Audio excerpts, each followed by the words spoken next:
Olá meus caros, aqui é o Corvo. Retorno ao poço para novamente tocar a lâmina com Vincent Price, Roger Corman e a linda Barbara Steele. Incorrigível admirador de Poe, costumo me render às cartas de amor feitas ao mestre do horror, principalmente aquelas que são muitíssimo bem feitas e carregam o simbolismo de suas mais notórias colaborações literárias. Em The Pit and the Pendulum, filme de 1961, que adapta um dos contos mais macabros já escritos em toda a história, testemunhamos a criação de uma obra quase completamente nova, que pouco ou nada tem de literal com o conto de Poe. Dito isso, o roteiro de Richard Matheson busca manter intacto o espírito e a hipnose provocada pela habilidosa escrita do autor vitoriano, o que na prática só pode ser alcançado graças aos apontamentos do ator Vincent Price e do estilo estético característico do diretor Roger Corman.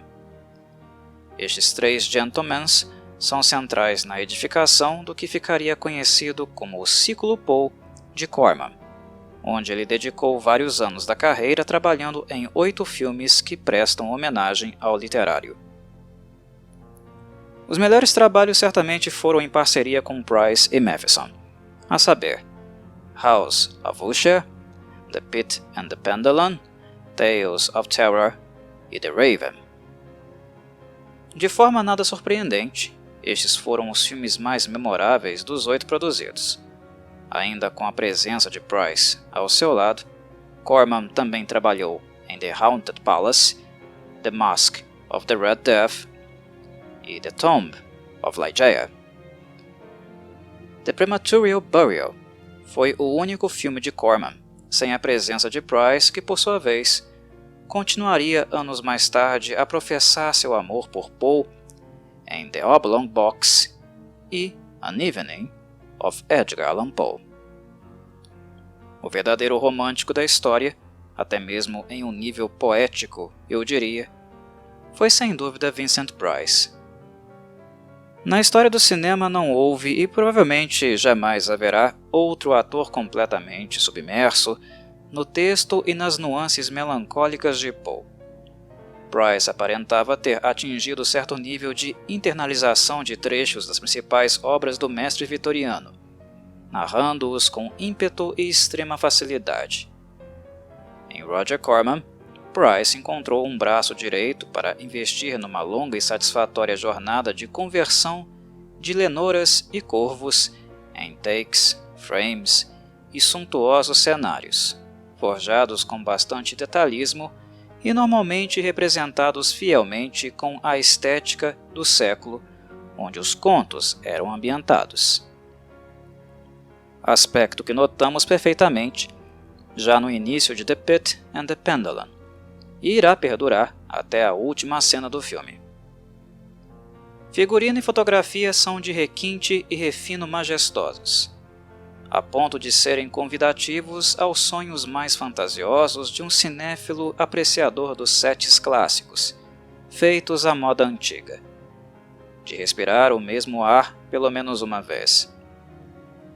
Levando em consideração meu apreço pela obra de Poe e preferência por adaptações mais lineares possíveis, a abordagem de Corman e Price apresenta uma liberdade a qual jamais me agradaria a princípio, mas fui positivamente surpreendido logo na primeira oportunidade que tive para degustá-los.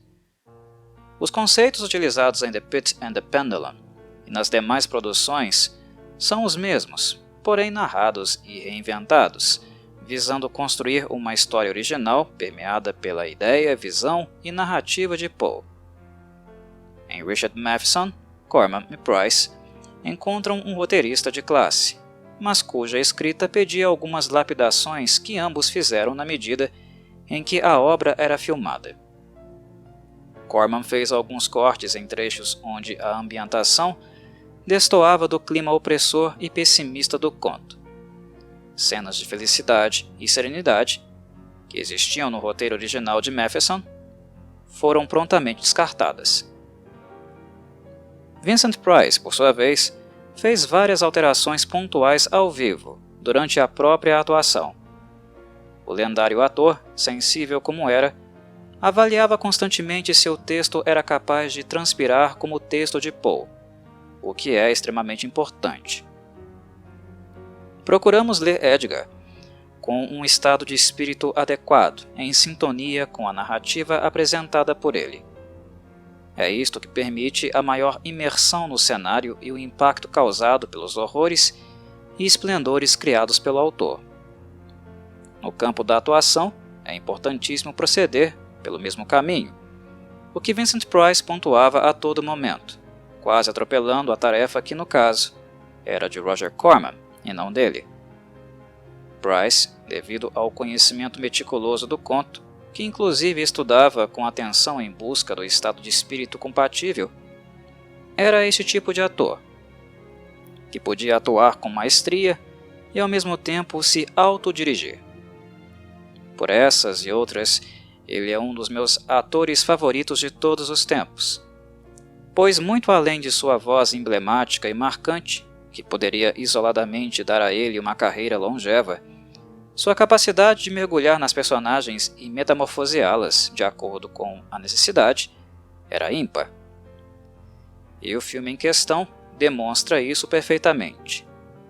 A dupla interpretação de Nicholas e de seu pai, o inquisidor Sebastian Medina, tem tamanha potência e impacto que realmente Price não parece ser a mesma pessoa. A transição entre o personagem frágil e enlutado para uma criatura desprezível, cruel, tirana e implacável é quase instantânea.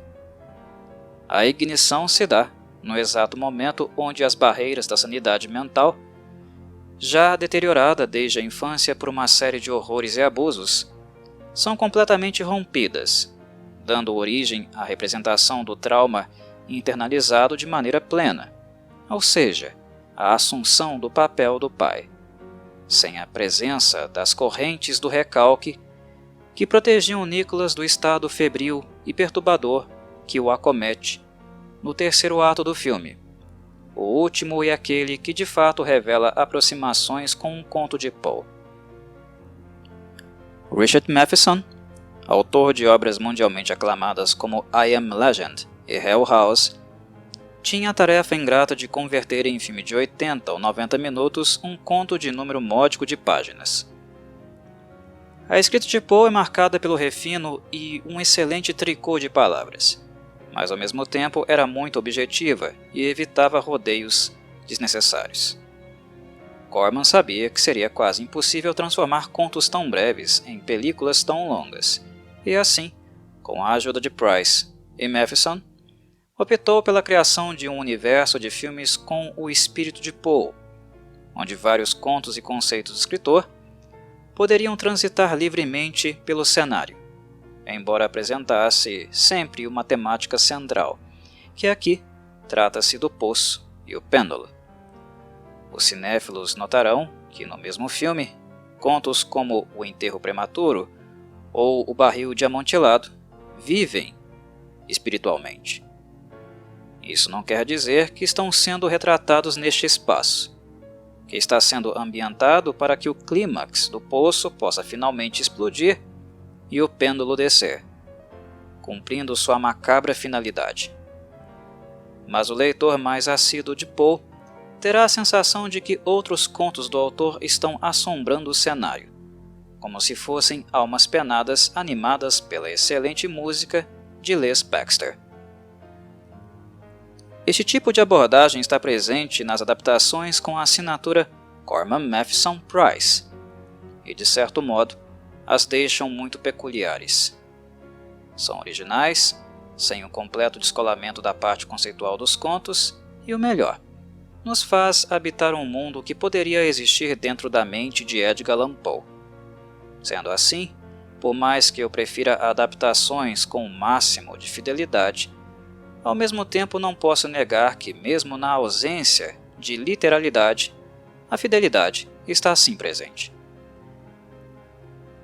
The Pit and the Pendulum é um verdadeiro clássico, um dos filmes de horror mais notórios da década de 1960. Não foi por acaso que este foi incluído na lista dos 400 filmes da American Film Institute, de 2001, que avaliava as obras americanas que mais tiraram o fôlego de suas audiências. No século XXI, assistimos The Pit and the Pendulum do mesmo modo que abrimos uma garrafa de vinho envelhecido. O que procuramos é sentir o sabor, que reside indubitavelmente na interpretação fascinante de Vincent Price, acompanhado por uma das atrizes mais importantes da história do horror clássico, a belíssima Barbara Steele, eternizada graças ao irretocável trabalho no filme Black Sunday, do ano anterior, dirigido pelo mestre italiano Mario Bava.